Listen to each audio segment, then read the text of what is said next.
Howdy my peeps, and welcome to this. Today I'm going to be painting the cover of my sketchbook, and before we get into that, I would like to give a shout out to this person for commenting on a video. Thank you so much for your comment. I like reading you guys. I can't speak. Oh my gosh. I like reading your comments and responding to your comments. It's just really nice, and I like it.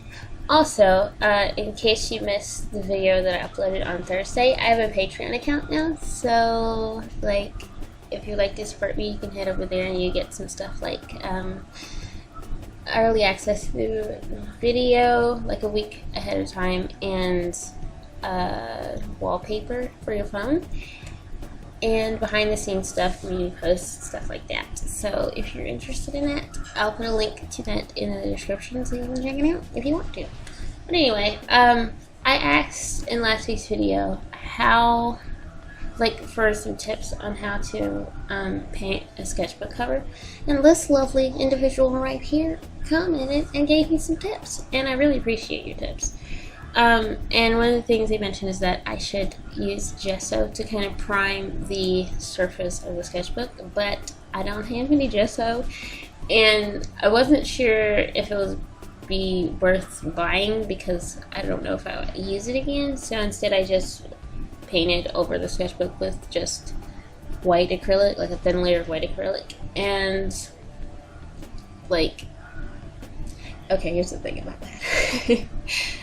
When I was transferring my sketch over to the sketchbook, while I was dragging the pencil across the surface, some of the white paint came up just a little bit, so like it could definitely peel at some point. I sprayed some varnish on it today, so I don't know how well that will like seal everything. Hopefully it seals everything alright, fine. I don't know, what's the word for that? I don't know. Anyway, so I actually had to paint over the sketchbook. It's like a gray sketchbook, and I had something sketched out on it already that I sketched on there earlier this year, like some months ago, because I thought I was gonna finish the sketchbook sooner.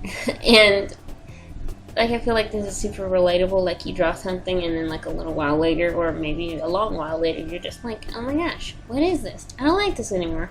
So, I mean, the drawing wasn't too bad, but it just wasn't what I wanted. I noticed that I don't draw a lot of elves or fantasy type stuff anymore, and that's what I had drawn on the cover. So I just wasn't vibing with it anymore, you know? So, like, I just wanted to paint something else.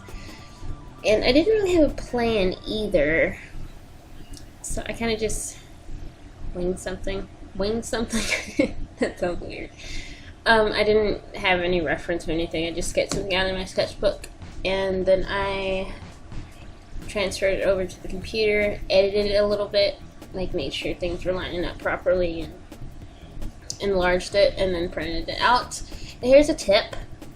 If you do not have, like, I think it's called carbon transfer paper that you use to transfer stuff onto a different surface or a canvas or whatever, if you do not have that, what you can do is you can print your sketch on just some regular paper, and then go over the back of the paper with just like a pencil, regular pencil, and then you put that sheet of paper with the graphite facing down on your surface, and then you tape it, and then you trace the drawing, and it acts like it does the same thing as the transfer paper does. So that's a neat thing. And if you have something that's like bigger than a regular sheet of paper, you can kind of break the drawing up into pieces and then tape them all together, and then go over it with the graphite and then trace it onto your larger surface. And I've done that before, and it works fine. And it's just a neat little thing to do, because for some reason I have trouble drawing things larger than, well, I like, even at this size, because my sketchbook is like 8.5 by 11, and for some reason whenever I try to draw something that's that size, like if the character is like big, it's just like I have trouble with getting proportions and stuff right. So I like to sketch something smaller and then enlarge it and then do it that way so that I can make sure everything is correct. It's just one of those weird things where it's just like, I should know how to do that. Like, I should know how to draw something a little bit bigger, but for some reason I just can't do it. It's like I just can't get, like, I can do the face alright, kind of, but then when it comes to drawing the rest of the body, it's just like, I don't know what happens. I just can't do it properly.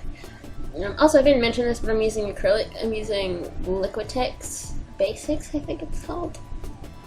So it's just like very regular acrylic. It's not the professional grade or anything.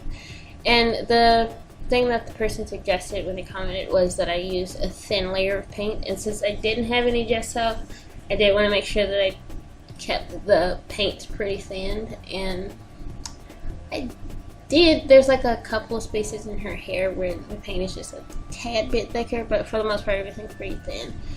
And I only had to do like 2 layers, I think, maybe 3 at the most for some areas, which was nice. Also, here's the thing with mixing colors. I learned this when working with gouache since I got the primary mixing color set from Holbein, that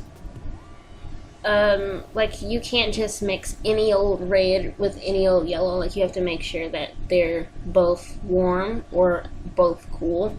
And I have a warm red and a warm yellow, but I don't have a warm blue. So when I was trying to do the shadows, I had to kind of go through some of my other random paints and to see if I could find something that would work as a warm blue. And no, it didn't work.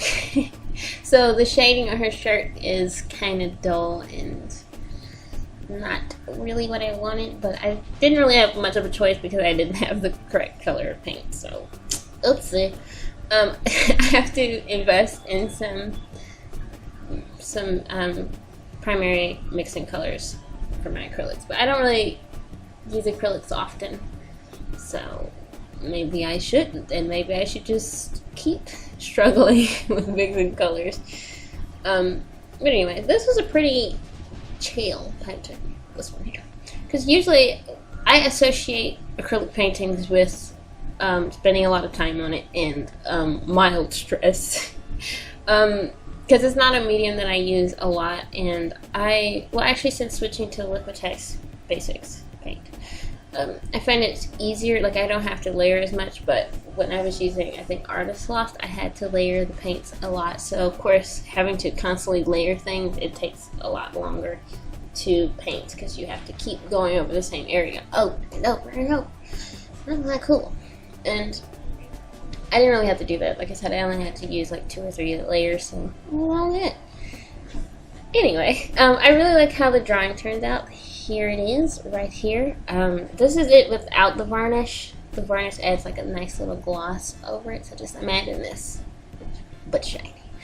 Anyway, thank you so much for watching. I hope you enjoyed this video. If you'd like to support me, you can head over to my Patreon. Oh my gosh, I get to say that now. Or if you're not interested in like a subscription type thing, you can head over to my Ko-fi page, or you can follow me on Instagram, or you can subscribe to my channel. Also, shout out to my first patron and also my friend Turtle Bun Buns. She has a YouTube channel as well, and I'll put a link to that somewhere so you can go check her out, and I'd really appreciate it if you did. Anyway, thank you so much for watching. I hope you enjoyed this video, and please enjoy the rest of your day.